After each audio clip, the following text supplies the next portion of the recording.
कारण आमच्या हे सर्वसामान्य गोरगरीब जनतेच्या स्वाभिमानी जनतेच्या कष्टाचा विजय हा प्रभाग क्रमांक 4 मधल्या माझ्या चारही पॅनेलच्या उमेदवारांना माझ्यासह प्रचंड हजारो मतांनी मताधिक्याने विजय केले। एकीकडे महायुतीचे सर्व धनदांडगे म्हणजे त्यांच्याकडे पैशाची रास बघूनच उमेदवारी दिल्या होत्या आणि माझ्याकडे मात्र सामान्य कार्यकर्त्यांची उमेदवारी होती। विशाल चव्हाणसारखा एक राजपूत घिसाडी समाजातला एक वडील नाहीत, रिक्षावाल्याचा मुलगा, स्वाती कांबळे एक BA BEd आणि दीपाली गाडगे गृहिणी, आम्ही काँग्रेस विचार ज्याच्या घरात पक्का आहेत त्यांना उमेदवारी दिल्या होत्या। पैसे बघून किंवा त्यांच्याकडे काय इतर आणि काय काय बघून उमेदवार दिले होते, अशा माझ्या सामान्य आणि कष्टकरी उमेदवारांना निवडून दिलं।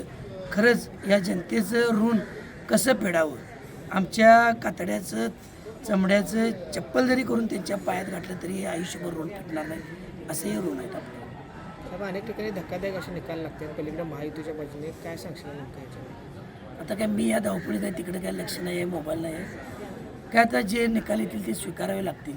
तिथल्या गोष्टी काय घडल्यात काय नाही त्याचं परीक्षण उद्या होईलच आमच्याकडे। आमच्या भागातून आमचं लक्ष ते आम्हाला जे प्रभाग दिले त्या ठिकाणचे आम्ही चांगले निकाल घेऊन येत आहोत।